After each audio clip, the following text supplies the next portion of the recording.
But what I want to do now is I'm going to go like the most practical route now to use this stuff. So what we're going to do is I'm going to pick a progression, and then we're going to kind of study how you would know how to solo over it and the right mode and all that. But what I want to do is we're going to have two categories. We're going to have the major modes and the minor modes. And since I said there's 6, there's actually 3 different major modes, and there's 3 different minor modes. But when we're, dealing with this contemporary music thing, especially like rock, blues, jazz, R&B, classic rock, mainstream music, popular music, really there's only 4 different modes that are used like 95% of the time. So, let me break that down even farther. There's basically, for the most part, almost all the time, there's 2 different major modes that it's most likely going to be, and 2 different minor modes that it's most likely going to be. So I want to focus a while on those 4 modes that are used the most, and then at the end I'll show you the other 2 that aren't used, as commonly. Okay? So I want to talk about the 2 different major modes right now. One is called Ionian, and one is called Mixolydian.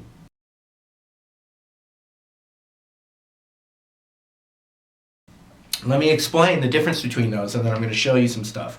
Ionian, it's just the major scale. It's just the do, re, mi. Alright? The Mixolydian is when you take the 5 chord and use that as the tonal center. Mixolydian is like the bluesy major scale. So basically we have 2 different kinds of major scales that it's going to be almost all the time. One is the major scale, or Ionian, and the other is Mixolydian. That's it. So what you can do with that knowledge is you can take a progression that, as far as analyzing what mode it is or how to solo over it, basically if it's a progression that starts with some kind of major chord or a 7 chord, what I think you should do is plug in the major pentatonic and then add the half steps to either the major scale or Mixolydian, and one of those is going to sound better, and that's going to be the one that's right, okay, without even having to complete all the theory knowledge. So I'm going to take a progression right now that I showed you earlier, and I'm going to show you what I mean, and so hopefully you can use this in the real musical world. Okay, so I have this progression.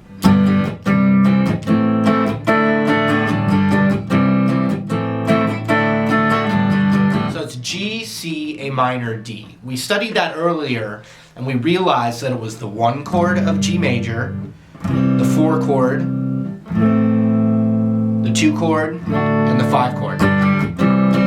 All from G major. So, right away, I could plug in the G major scale and know that it's the right scale, okay? But what I was talking about is plugging in that major pentatonic instead. And all the pentatonics are, I don't know if you know this or not, but all the pentatonic scales they're the mode shapes without the half steps. So and most guitar players spend a lot more time learning those pentatonics first. So what I think is really cool and it helped me a lot is plugging in the pentatonic and then starting to kind of be able to visualize the half steps that are added to it. So we're going to do that right now with this progression.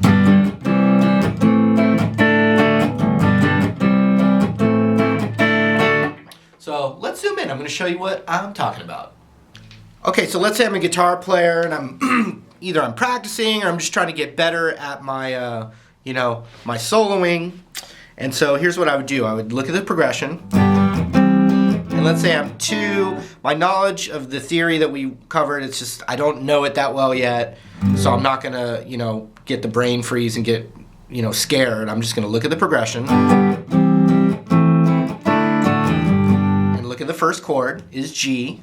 Is it a G major or a G minor chord? It's a G major chord. So even if I don't know what mode that fits into, I know that this G major chord is going to allow me to plug in the G major pentatonic scale, no matter what. And so what I'm going to do is I'm going to use the one I normally teach people first, and that's to put your pinky on the root, and that's G right there,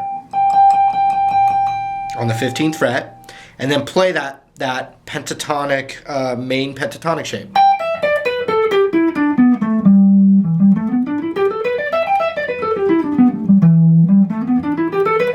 So that's the G major pentatonic, and I could play over.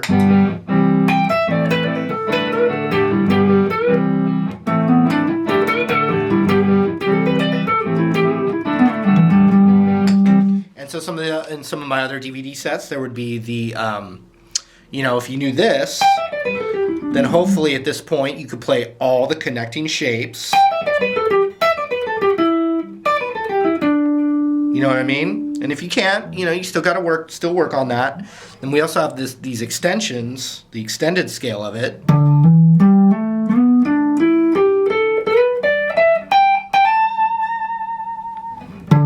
I'm hoping you know that.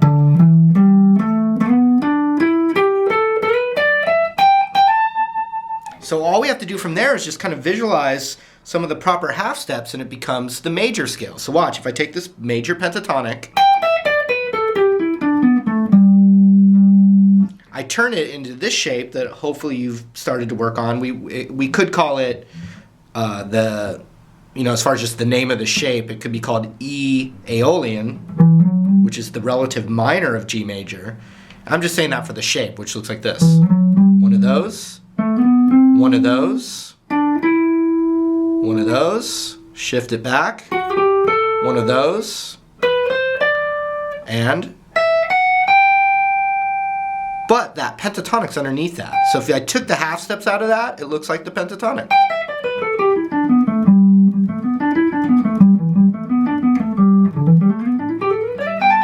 So if I looked where those half steps were,